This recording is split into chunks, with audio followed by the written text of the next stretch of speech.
I was always under the impression there were some like magic words that people used when they were salespeople, but it's not that. It is just helping people solve problems.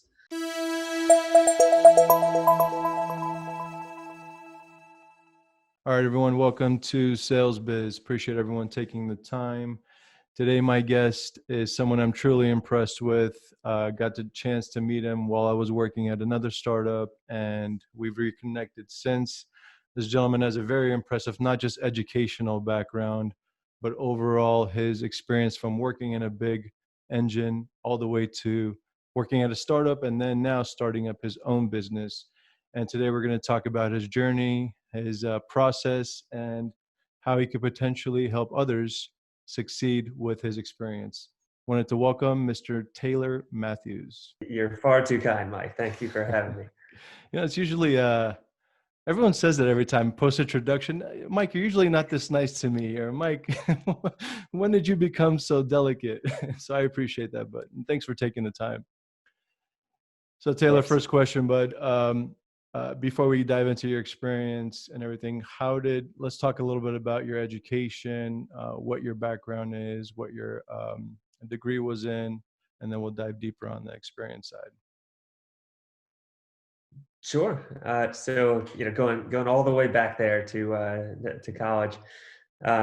So I was really lucky to attend Yale, and while I was there, I actually had two majors. One philosophy and two political science, which I think we share. And it was entirely driven by what I was curious about, what I was interested in, and I, honest to God, thought I was going to be a lawyer. That's everybody told me growing up. You like to argue with people. Why don't you be a lawyer? I'm not sure what that says about me, but that was kind of my path. And I thankfully did an internship at a law firm while I was there. And there was a particular moment in time where I realized that this was not the path for me. I was actually in kind of like the kitchen area, and a partner at the law firm comes up beside me. He's getting coffee. I'm standing there. I'm bright-eyed, bushy-tailed, excited. So I ask him, what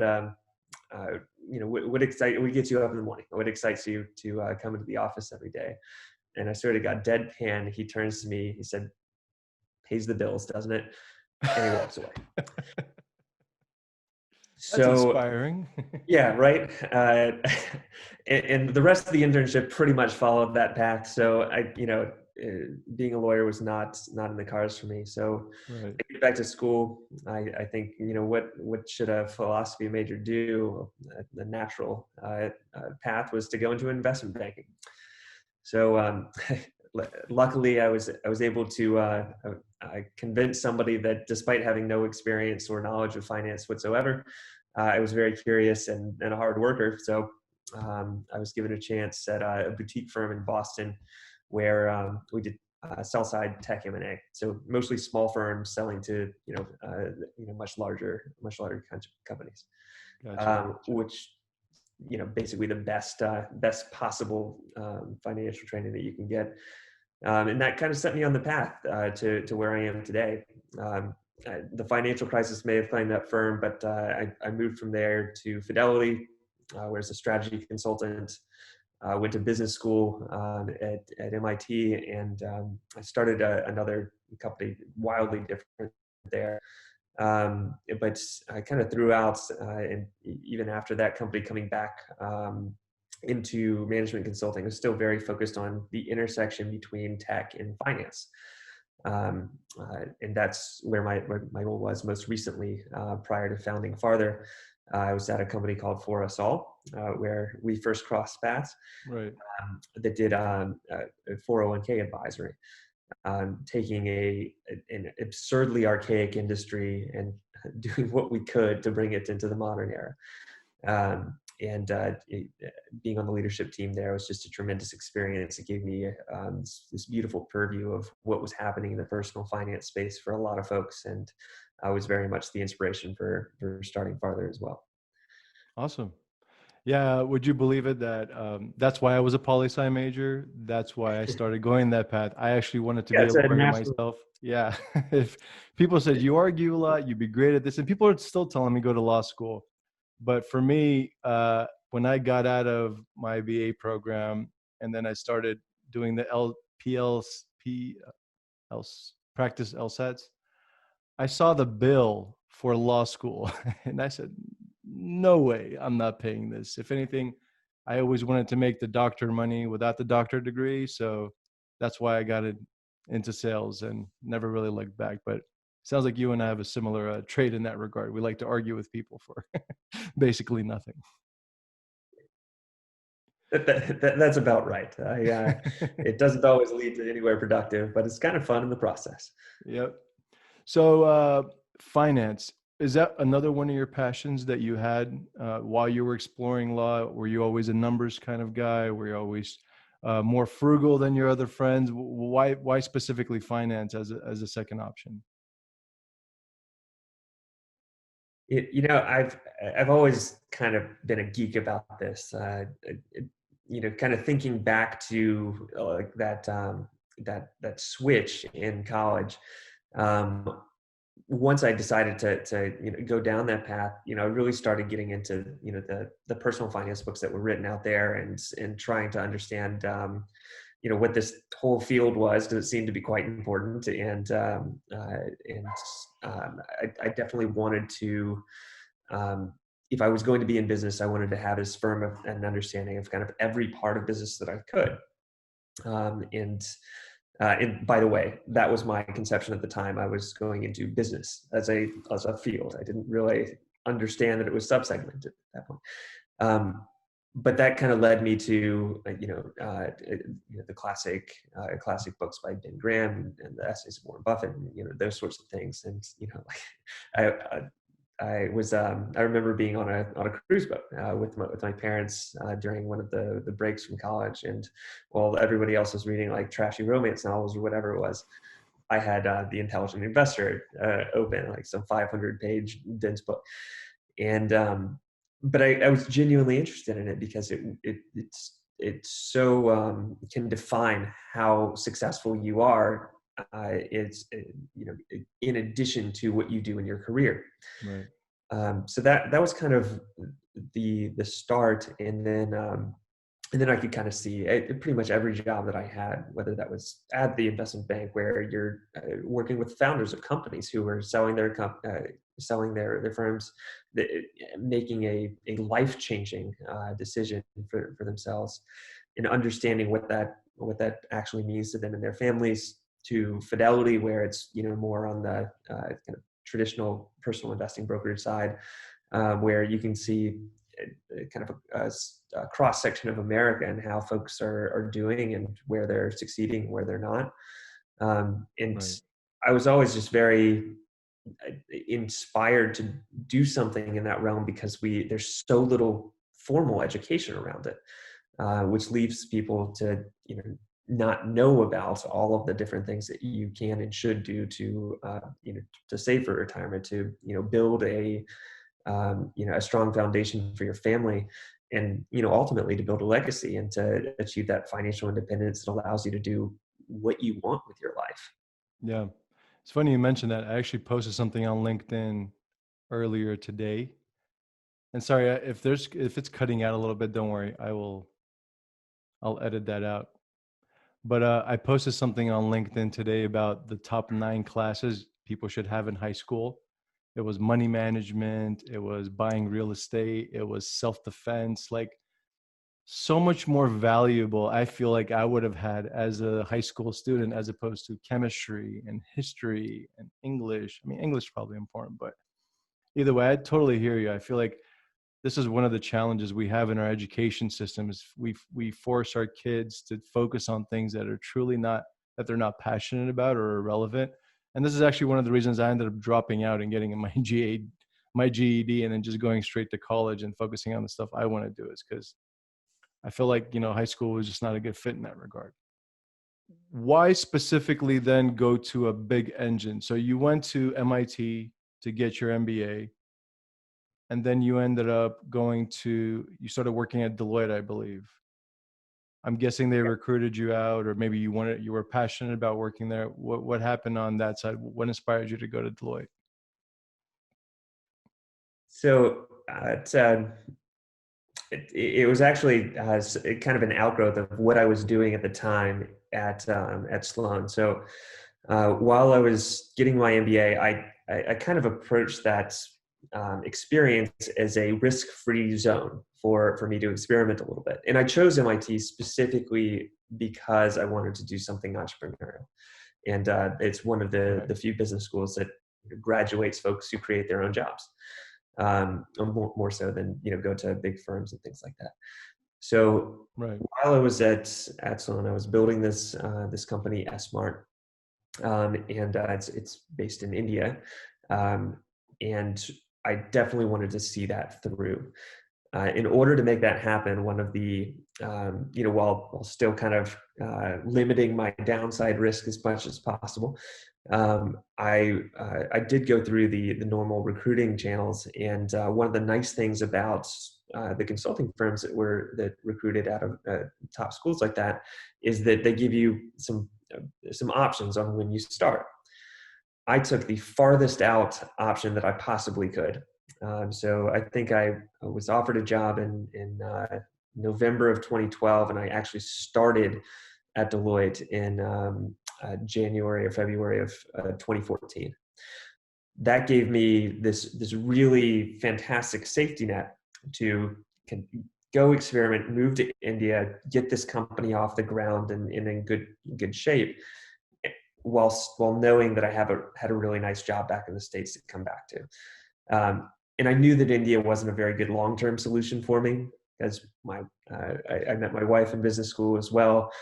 She wasn't too keen on moving to Bangalore and giving up her career. So when I came back, it was just a nice natural stepping stone to continue my kind of business school education in a fantastic shop, which Deloitte is, and get exposure to a number of other companies, a number of other kind of ways of structuring problems and thinking through some really critical issues that large companies face. But Gotcha. from there, I knew that the partner track was probably not where I wanted to end up. Again, that entrepreneurial spirit sort of thing. But that's it really gave me a lot of flexibility in thinking about what the next step was for me from there. Got it. Did you always know, even when you've pivoted from going the legal route to the finance route, did you always know that you were going to start your own business, or did that something that came up later on? I think once I've always been a little bit entrepreneurial. I've had jobs going back since I was 12, and I was a soccer referee, and then I was a swim coach and a lifeguard, and I've always had a job. And then one of the things that I think kind of changed my perspective was in the process of being an analyst in an investment bank and being in the room with these really fantastic entrepreneurs who had built their companies, who were going through the sales process, seeing what they did and being inspired by their stories, and again, and seeing, of course, the life-changing impact that can have for their families. It made me think I could do something like this. And there were plenty of problems that I have been passionate about, but I knew that I wanted to do something to kind of leave my mark on the world. And but I think realizing that it was how possible it was actually at the investment bank that I worked at. Got it. So you and I actually started communicating at Forrestal, as you mentioned earlier. It's a 401k startup at the time that's grown significantly since. So tell us a little bit about how you ended up going from working in a big engine to having your own company, and then going to for Sol, which is a lot more volatile, clearly, than the other two that you were working on. Yeah. So, when I was at Deloitte, I was, focused on doing a good job there, but I was also, I knew that I was on the lookout for an opportunity to get some, direct experience in a high performing startup company, in particular in San Francisco, to one, actually experience that culture in Right. that venture-backed company culture, um, to gain some credibility of my own in owning and running a piece of a high-performing company. And there was just this tremendous opportunity at Forasol right after their Series A round that I applied for, and I actually failed to get the job I applied for. Um, they gave that one to another woman who was much more qualified than me. But they gave me a shot, and they opened up a slot for me to come in as a business operations person, and said, "Go figure out some problems that we have and solve them." Um, and that was pretty much my job for the first 6 months, was figuring out, where I could plug in and make some sort of impact. So I get to wear a lot of hats. But it also gave me kind of a experience across the organization, from the sales side to the service side, and everywhere in between. That was, an invaluable experience from just an education perspective, in seeing how how a lot of functions worked, and hopefully leaving a positive mark on many of them. Gotcha. So let's talk about that. I'm glad you brought that up. Great segue into sales experience. Clearly, we're all about sales here. So when you were younger, obviously you went through the MBA program. I'm guessing there's a lot of things you picked up there. But what has your perspective been on sales in general, starting off, when you were reading your books all the way to MBA and then starting your business? What steps did you take in order to get or start learning the sales process? And what kind of tools or what kind of mentors did you have to really start sharpening your sales skills? Well, just kind of thinking back through each one of those, for the most part, if you're successful in a business, you're probably successful because you have some sort of sales skills. Um, as an investment banker, for instance, the managing director job is to sell your firm and your firm's capabilities and your own capabilities for executing in a merger and acquisition process, to make sure that your client, the firm that's selling, is going to be comfortable. As a consultant, they're not really paying you, or they're mostly paying analysts and consultants and managers and kind of the downranked employees. They're paying them to execute the actual problem solving, but the partners, they're paying them to sell business to a client and to identify new business and ways that you can plug in and help.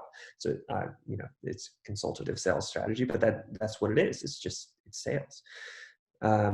So throughout my career, I could see the importance of having that skill set. It wasn't really until I got into Forasol that I actually found myself in the seat of a salesperson, more often than not. Ostensibly, I was actually supposed to be on the service side, but the way that we ran our acquisition process, we often brought folks in who were convinced enough by the value proposition to give us a shot, but not convinced enough yet to actually open up the to add us as an advisor. That was my job, was to convince them that we had the chops to identify any compliance problems that they had, to prove that we could build a strategy that worked for them and their employees from a retirement perspective, and to answer any questions that they have. And again, it's understanding problems and how the tools that your company has to solve them. But once I found myself in that position, I read all the books that I could get my hands on.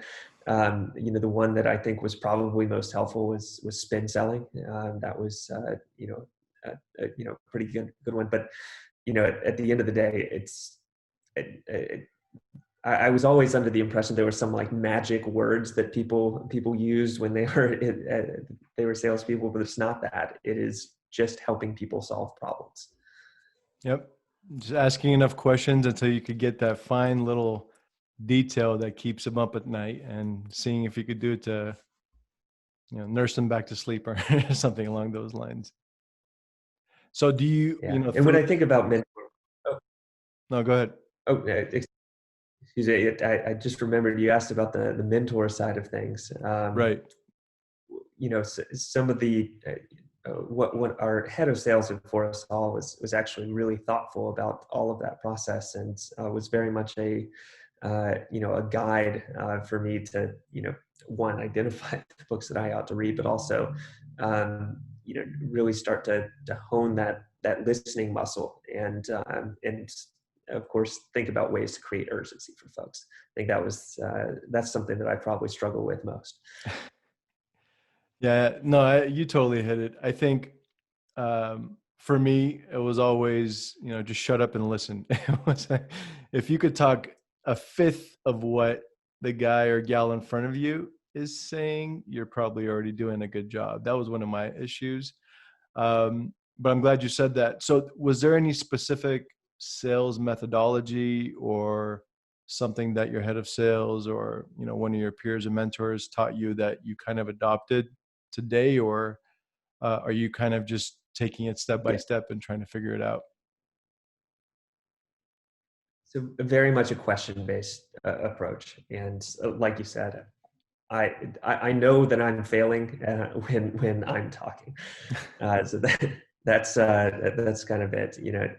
And I definitely had the perspective going in that I should be like selling is touting all the great things that your business can do or that you can provide for somebody, but that wasn't very helpful, and I had to unlearn some, I guess, some instincts that I had. But once I got to the point where I was listening more and really kind of honing in on those like little nagging questions that our clients brought up, that was where it was very. I could tell that I was helpful to the client at that point. Right. What about in terms of like power of persuasion or anything like that, Taylor? Like really hunting or really trying to hunt, dial for dollars in a way. Did you have anything of that type of experience at any one of the organizations you were part of? No, I've never up until farther, I guess. I've never been in the seat of an SDR or somebody who is kind of primarily responsible for lead generation or something like that. I do some of my own at farther, just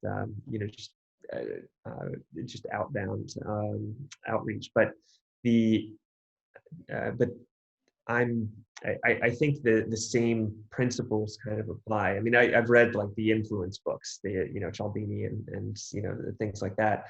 But again, that's probably not my core skill set. But I do think that they're just being able to put on a hard shell and recognize you're going to get a lot of no's in that process. That's part of it, and that was something that I had to recognize as well, especially once I got to here. Also add I sit in the sales role from a fundraising perspective a lot too, and you get a lot of no's on that front, but that's very much a sales job as well. So one more way to prove you can listen and try and identify how you're going to solve problems for somebody. Absolutely. So let's get into your business. You went through the school route, you were part of a big engine, then you had your own business in India, then you joined a startup, and then you started up a business of your own. And that's already been funded from what you told me, and seems like things are in full gear. So let's talk about farther. Congratulations, by the way. And we'll talk about, us a little later, but yeah, just let's talk about farther, why this specific market once again, why farther, why that business prop. Want to hear all about it. Sure. So the genesis of Father really was born out of my experience at Forosol. So just a little more background. I was responsible for account management and had purview over about 25,000 individual employees who participated in the 401k plans that we managed. And that really ranged from baristas at Blue Bottle Coffee all the way up to executives at WeWork and everybody in between. What I could see there is that folks who were kind of just starting out on their savings journeys had all of these great options. They had all sorts of robo advisors that they could use. They had all of the more traditional brokerage institutions, plenty of good options. And on the opposite end of the spectrum, those who had accumulated assets, who had a nest egg, they had access to really high quality financial advice, fiduciaries who would act in their best interest. But we're talking a couple $1 million there. In between, if there really weren't too many good options for somebody to go to for financial advice. What you're likely to encounter is, once you've outgrown the robo advisors, where mistakes can cost you hundreds of thousands of dollars, where you have more complexity in your life, you have brokers who are going to get paid when you buy products from them, not necessarily when they help you build your wealth. You have insurance salesmen who are primarily responsible and focused on selling you insurance products. You don't have access to the same caliber of talent or somebody who's going to look out for your own interest until you reach that couple $1 million threshold. I wanted to pull that experience forward, and I thought it was crazy that there was that gap existed. It's mostly driven by technology or the lack of investment in technology at brokerage firms and independent wealth management shops. I thought that we could pull that experience forward and deliver for folks way earlier. So that's what we're doing. We're kind of marrying the best of the traditional wealth management world. That dedicated advisor who gets to know you, who you grow to trust, who's going to act in your best interest, or is legally bound to act in your best interest. Marrying that with really solid automation and so that you can do things that an individual, a human, just cannot do. When you combine those, you get a really powerful wealth management suite. Got it. And clearly we're living in a crazy time right now with COVID and volatile markets, unemployment, and things happening all over the place, whether it's health or overall monetary related. How has that impacted your business in any way? And whether it's positive or negative, any feedback around that will definitely clarify. I think on the whole, it's been a lot harder on incumbents in the wealth management space than it has been on a firm that's kind of remote born like we are. One of the things that you'll see happen is anytime the market takes a dip, that's when, if you have an advisor, you find out where you are on their totem pole. So for folks that saw that big dip back in March, and they tried to get in contact with somebody, odds are, unless you were top of the book, it was probably pretty hard to get somebody on the phone. That inspires people to look elsewhere, and I think we benefited from that a little bit. Kind of in the same vein, we were born remote. My co-founder, he's out in New York. I live here in San Francisco. We've been remote from day one. We don't need mahogany offices that you walk into to impress you. That's just not our style. So we're very comfortable delivering a product that is built on Zoom. That is, you can, pull out your app. You can chat with an advisor immediately. You can, or schedule a call directly from it. That helps us, and way more than I think than we anticipated going into this crisis. Got it. And do you feel like that is going to still continue on that path? It seems like we're approaching almost a second wave in 2021 where, things might even get crazier. Do you feel like your business is going to really help people harness, whatever funds they have left at the moment, and really grow their portfolios that way? Or do you envision that might could create some turbulence in terms of bringing more customers on your end? I think I have a couple thoughts kind of embedded in that. One, I think I really do hope that we find some vaccine. It seems like there is a light at the end of the tunnel with the recent announcement. But until then, we're going to be stuck in this very remote environment. And if to the extent that other wealth management firms can't adapt to that, I think they're going to suffer. Many have, or they're starting to at least. But maybe more importantly, I think it's accelerated the process of having people think about what's important to them. Where should they live? How much do they actually need to, be wined and dined, or to go into an office, or to see an advisor that way? Would you rather spend that time that you would have taken with your family, or you can move away and no longer be bound to, some local advisor in the city that you happen to live in? All of those changes, I think, those are going to persist through the crisis and afterwards. And I think we're set up very well to to help people wherever they happen to be. Got it.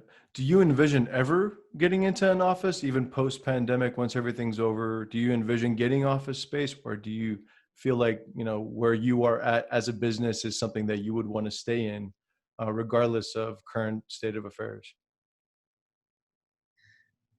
It's a question that we talk about a lot. On the one hand, there are some really nice aspects of being together with your team, to celebrating the wins, being able to give somebody a high five, that sort of thing. On the other hand, it's since the start of this crisis, we had been kind of building a core in New York, but we've scattered. And we now have folks in Chicago and Denver and Utah and LA and San Francisco. And there's, until it's safe to come back, we certainly won't do anything like that. But I think it'll be an open question of whether we as a company want to continue being a remote only culture. Right. TBD on that decision.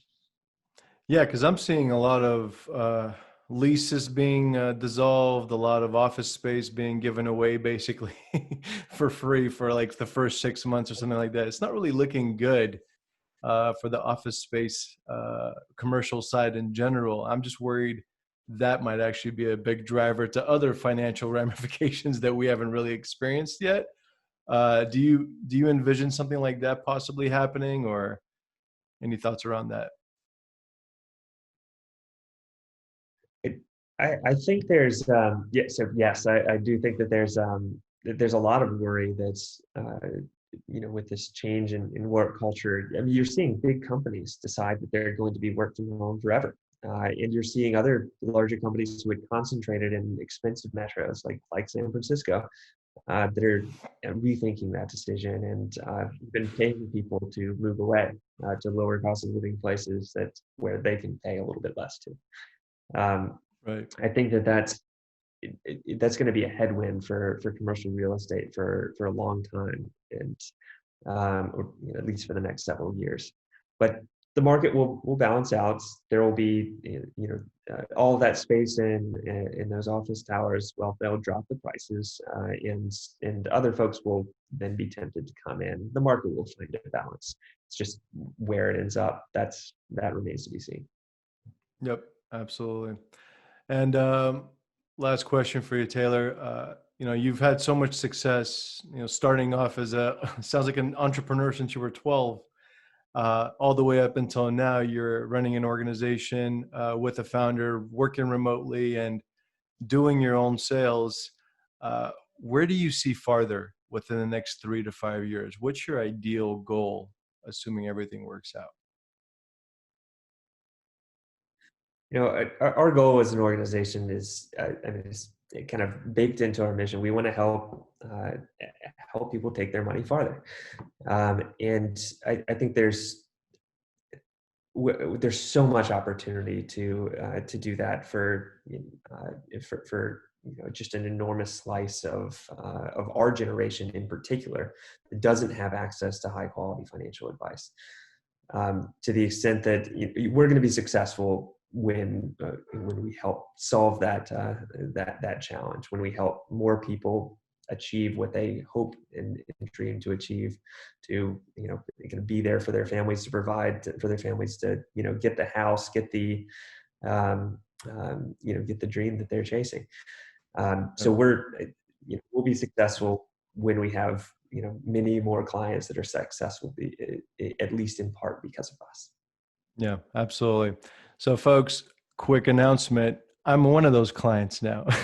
Taylor, he's as modest as can be, but he's actually an amazing salesman. He reached out via LinkedIn, asked me what I was doing, booked the time, then booked a follow-up meeting, gave me a great pitch. I saw tremendous value, and I saw a guy that not only knows his stuff, but has a genuine interest in helping people. It was literally authentic. And that's why I'm buying Taylor Solutions. I'm buying Farther, and I recommend you do the same. So farther.com, FARTHER.com. Taylor Matthews, one of the co-founders and CEO. Taylor, thanks so much, man. Not only excited to work with you, but excited for your journey. I can't wait to see how big you're going to grow this company, and I'll definitely be cheering you on, my friend. I really appreciate it, Mike. Couldn't be more excited to have you on board as a client, and and thank you for having me on your show. We're going to get you more clients, brother. Trust me. Appreciate your time, brother. You take care of yourself. We'll talk soon.